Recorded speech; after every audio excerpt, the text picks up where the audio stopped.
YouTube framing is what I'm calling it. Framing is so what is framing? So framing is when you see a title and a thumbnail, what is the story that those two things are trying to tell you and how does it relate to the video? You can completely change the way a video is presented by changing its framing. So you could have a video about something like how to grow a YouTube channel, and you can frame it. One framing is how to grow a YouTube channel in 3 easy steps, right? This is a very old school framing. A new school framing would be like, and a different framing would be like how he obtained 300,000 followers in a year or something like that. So the stories that those are telling are 2 very different stories, but they're effectively, the video itself can be the same with each one, but the whole like setup is completely different. So you go into it with a whole different mindset. And that's just something to think about as we go through this talk. This talk specifically is going to be very focused on the external of the video. So I'm talking about the title, the description, and the thumbnail.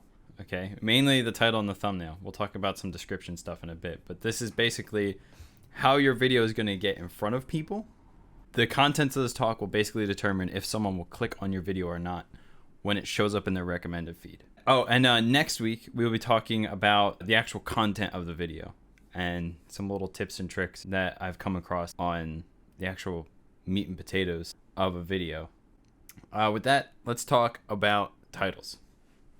So titles, I like to say you want to go for like a zoomer type of title, you want it to be very clickable, right? The title and the thumbnail have to be very clickable.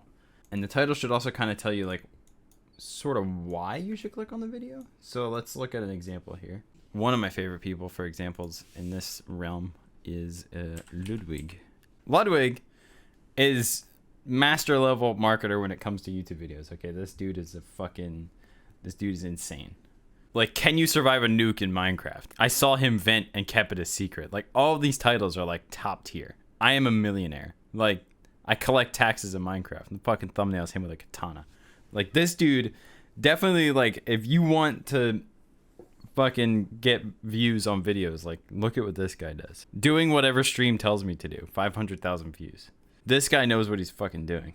Notice, there's a couple things I want you guys to notice about these titles. One, so Ludwig does this thing where he has a series, okay?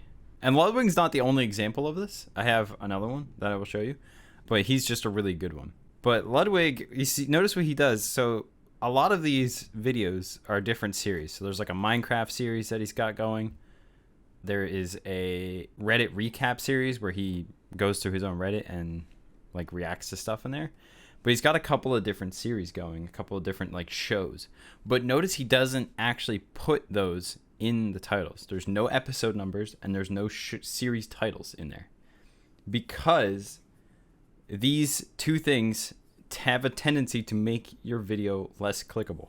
Imagine if you're going through you're looking at your recommended feed and your recommended episode like 15 of, Minecraft Let's Play episode 15. Like, you're not going to click on it. There's no reason for you to click on it. You don't care about it. But you do care about, can you survive a nuke in Minecraft? You're like, holy shit, a nuke in Minecraft? What? Scamming kids in Minecraft. Like, these are titles that like make you want to click on them. Not titles like Minecraft Let's Play episode 15, The Nether Awaits or something like that. Like, but if you want to do like series, like actual like a Minecraft series and then like a Reddit recap series and then like this series, what you should do is put all those in a playlist. That's how you would want to do that. So then if someone actually wanted to watch all of your Minecraft series, they could just go to the Minecraft playlist. But none of those videos would have episode titles or series titles series in the title. You could also put something like that in the description, but that's also not very necessary. Another good example that I wanted to show you of titling is Matt Diavella. Okay, this guy is a kind of a self-help YouTuber. He does a lot of like self-development, growth and stuff. And I just love everything he does here. So if you notice, again, He has a lot of like 30-day challenges, but he doesn't put like 30-day challenge in the title. This is how he does his 30 days. I tried intermittent fasting for 30 days, but he doesn't put like vertical bar 30-day challenge in the title. It's just like, I did this for 30 days. I tried breath work for 30 days. The art of saying no. Like his titles are all like super on point. Very, very clickable. Like just about every single one of them. Like why I'm downgrading to a flip phone.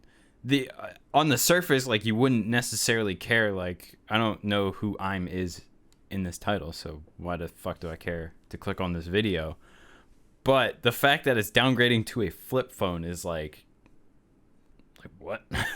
What the fuck are you doing? I'm sorry. These are good titles. Good titles kind of tell you why you should click on them, like how to become financially free, how to finally overcome procrastination. These are good titles. I'm a Millionaire is a good title. And they don't have series titles in them or episode numbers. Bad examples. Bad examples. You're going to love this one. Rooster Teeth's titles are usually not great. The Race to Baby, Sims 4, turned on. Hard Mode is a series title. Turned On is a series title. RT Life is a series title. Like none of these titles don't make me want to click on them, right? And this is kind of supported because if you look, they have 9 million subscribers. Rooster Teeth animated shorts, the animated adventures, get over 100K, like consistently. Over 150K, pretty consistently. Every other video hardly even scratches like 25K. Or 50K, I should say.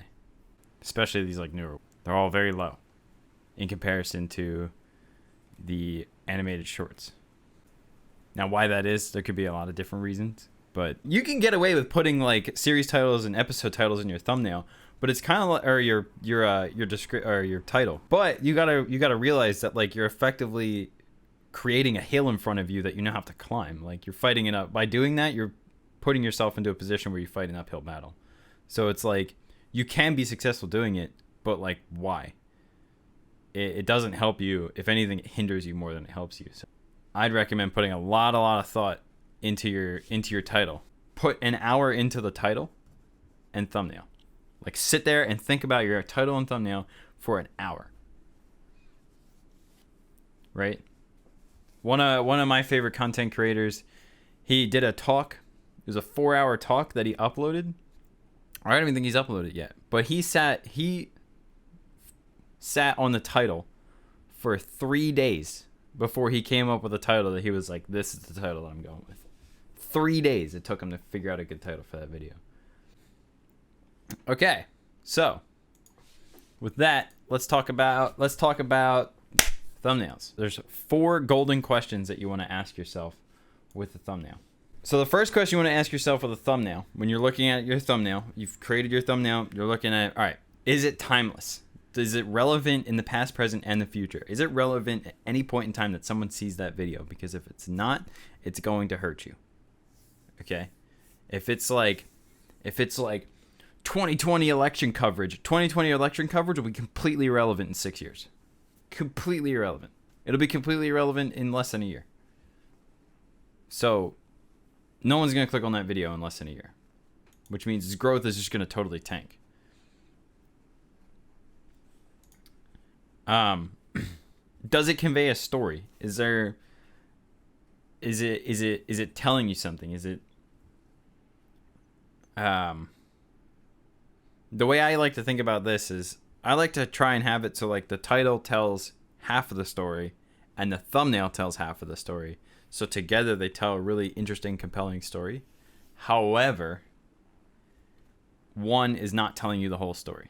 So don't put, like if you're going to put text in your thumbnail, don't put the text is just what the title is, right? So if the title is like everything you need to know about YouTube framing, I'm not going to put everything you need to know about YouTube framing in the title, in the thumbnail. It's redundant. If that's my title, I'm not putting it in the thumbnail. It's completely redundant and quite useless. Is it high resolution? You want the images to be very high resolution so that when they're shrunk down to be real small, if you see, this is about the biggest that a thumbnail will show on most people's feeds, right? So it needs to be high enough resolution that when it's shrunk down to that size, it's still very legible and you can tell what's going on. This thumbnail in particular is actually quite trash because you can see where it says Gus animated holiday. Sorry, whatever that says. I don't know. But the text there is like white on a very light background, making it very hard to see when it's shrunk down. Also, the text in there is the title. So that's not doing him any favors. It's doing no work. The text in this thumbnail is doing absolutely no work for that thumbnail, which is why it's not good. And then, are there 2 or less things happening? You want it to be clean, and you don't want it to be busy, because when it's busy, again, this comes down to when it's busy, it gets shrunk down. You can't tell what the fuck's going on in the thumbnail when it's too small. I think there was another thumbnail on here that I didn't like. That was sort of so this one here, this like hard mode. Like I can see hard mode, I can see hard, I can see mode, I can see the Dead by Daylight cross out, but then like the people standing around the generator there, which is what that is, I can't actually tell what that is. I only know what that is because I actually blew up that thumbnail and looked at it. But I can't tell what the fuck is going on here. So it kind of gets all jumbled because there's too much going on in the thumbnail. A lot of people make this mistake. They just put a bunch of shit in the thumbnail and they're like, oh, this looks good. But they're looking at it like really blown up on their monitor, and they never take a second to like shrink it down and put it into like the recommended feed and then look at it that way. So they never see like, oh, this looks actually quite trash once it's shrunk down.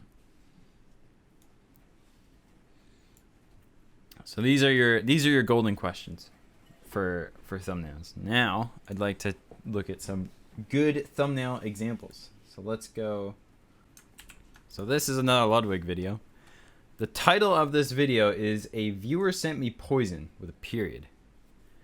And you can see he's got a worried look. He's eating, and he's looking off in a different direction. But you see kind of the story that's told here. A viewer sent me poison. So he's implying that the candy bar that's in his mouth is poisonous.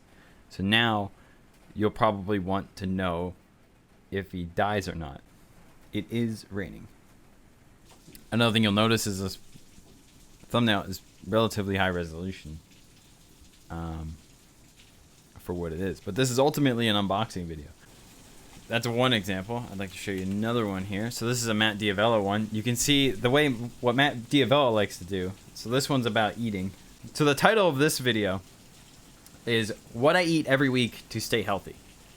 The action in this one is about to eat, right? And the story that it's sort of telling you is like, oh, well, we have a plate of super healthy food and a green juice, which is disgusting.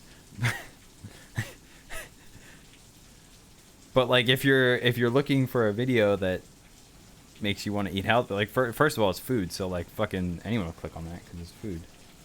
But what Matt Diavello likes to do here, and a tactic that I personally quite like, is he'll set up like a scene. He does this for all his videos. He like sets up a scene, or like a really, like, he just takes like a really high resolution picture, and that's his thumbnail. Like his marketing is so big brain that like I have trouble even understanding it sometimes. Like they're just really simple, but like really high resolution, and they do, each one of these thumbnails does like so much work. It's not even funny. But yeah, these are good thumbnail titles. So Ludwig and Matt Diavello are good thumbnails, good titles. Both these guys are doing everything right. A bad thumbnail. Let me show you a bad thumbnail. So we talked about don't put your title in your video, or don't put your title in your thumbnail. And we talked about not putting episode numbers or series titles in your title either. This does all of those things wrong. This is a thumbnail from 8 years ago, so it's a bit outdated. These thumbnails may have worked way back when it didn't matter as much, but nowadays it matters a lot. And I can tell you, looking at this thumbnail, nothing in this thumbnail is doing any work for this guy. This thumbnail is completely trash from the ground up by today's standards. Now, maybe by 8 years ago standards, it was fine, but this is just an example of like what wouldn't work today. This, I don't want to click on this. This doesn't make me want to click on it at all. If anything, the Machinima logo here maybe did some work 8 years ago when Machinima was actually relevant. This over here is his own logo, which doesn't do any work for him. And then obviously Skyrim Let's Play Episode 5 is just a title and the thumbnail. That's not doing much work at all for him either. And then you can't even tell that the background of that is the Skyrim logo when you zoom out. You can't even tell what that is, right? So this is an example of a bad thumbnail. Description. Let's talk about description, and then we'll take questions. So this is Devin Nash. This is a streamer that I follow. Now you see what he does with his descriptions. This is very important, okay? So what he does is he writes like two paragraphs. What he's doing right here, right? So what a lot of people do is they'll just put like description tags, and then they'll put a bunch of descriptions. I actually gave people advice to do this before. I rescind that. I don't think you should do that anymore, because this is better. Because the YouTube algorithm is too fucking smart for us, okay? So the YouTube ML will read through this description, and it will actually read this. So this right here is not written for a normal ass person to read, because Devin here knows that a normal person coming down to the description, like myself or like you, will just completely skip over this wall text. We'll just completely ignore it. We'll go down here to links. We'll maybe look at these links. The point is, we will skip over this entirely. But the YouTube ML will read through all of this. So this is actually written for the YouTube ML. It's not written in super good English. It doesn't necessarily have to be. What he's doing here is he's writing this and he's peppering it with as many keywords as he can. I don't normally cover drama topics. XQC's Twitch ban. There's a keyword. Is fourth and not particularly exciting. XQC banned from Twitch. There's another keyword. See how they're the same keyword, but they're written a little bit differently. So they ping the YouTube algorithm picks that up twice. And then look, he writes XQCOW because that's another name that XQC is referred to by. Pushes the brink of content. XQC Twitch streamer, most popular Twitch streamer. Get you a Twitch ban for stream sniping Dr. Lupo. All of these are things that people are going to search for. The key here is a lot of people, a lot of old school marketers will tell you that you want to put all of your keywords, you want to put a bunch of keywords in the title. I am here to tell you that keywords in the title don't matter as much as keywords in the description. The title, you want to make it more clickable in conjunction with the thumbnail. So make the thumbnail and the title super, super clickable and put all of your keywords in the description. But he'll write like two, and again, it doesn't have to be in like super smart language, but what, like, because no one's going to read it, so it doesn't have to be like super readable to the normal ass person. In this video, I talk about how to grow a social media brand. Growing on YouTube, channel, Instagram, Twitter, Facebook, Twitch stream, or any other social media platform can be a daunting task. In this video, I'll walk you through my social media branding action plan and the growth strategy I plan to use to quickly grow my YouTube channel. I'll tell you how to leverage other social media platforms as a way to grow a YouTube channel fast. Now you see I stumbled through that because the grammar's not great, but the grammar doesn't have to be great. That's not the point of it. Because I can guarantee you that anyone that came and looked at this description didn't fucking read this at all. You don't have to. It's not written for you. That's the secret. That is the 500 IQ play. Obviously, you'll want to attribute music in your video. Hashtags. You want to have 3 hashtags. So I'm pretty sure 3 hashtags is the maximum number of hashtags you can have. What I recommend is, so obviously I did hashtag views, hashtag growth, because it's what this is about. Hashtag views, hashtag growth, and then I did hashtag John Heisler. So what this is what I'm going to do is I'm going to take this hashtag John Heisler and put it on every single one of my videos. If we go back to Ludwig, he does this very well. So let's just grab one. Hashtag Ludwig. Right? Another Ludwig video. Hashtag Ludwig. Another Ludwig video. Hashtag Ludwig. So what this is doing is every time that I click on a Ludwig video, YouTube algorithm goes, oh, he watched another video that has hashtag Ludwig on it. And what'll happen is like, it'll be more likely to recommend you more of my videos because all of my videos have hashtag John Heisler on them. So it'll be like, oh, hashtag John Heisler. And it'll give you my hashtag. These are very important. You want to put them in every single video. Put the max 3. I'm pretty sure the max is 3. I'm not 100% sure on that. Chapters. So chapters I don't actually have in this video. I do have them in a different video. This is Devin Nash again. This is a talk with Ludwig, believe it or not. And you'll see that he has these breaks in his bar. The way that works is because he's formatted the timestamps here. This is what causes this to happen. And effectively what this is, right, is this is free keywords. Right? These are free keywords in your description. So you just put your title each section of your video. If your video has a couple of different things that you can like kind of section out, do that, because it's totally free keywords. But just know that sometimes this causes your watch time to go down, which is a really big deal in the YouTube algorithm. Watch time is huge. The main metrics of a successful video are click-through rate and watch time. So how many people click on your video? That's why this talk is very important, because the number of people who click on your video will be determined by your thumbnail and by your title. If you're trying to build a Twitch stream, make sure you put your live stream link like right at the top. Anyway, just know that chapters are really good for free keywords, but they sometimes will lower your watch time, which is not good. So just be careful of that. But sometimes it's worth it. Like if it's a longer video especially, it'll be worth it. Yeah, that's my talk. So that's YouTube framing. I hope you guys learned something, or at least think about these concepts with a slightly different mindset. I hope it really helped you.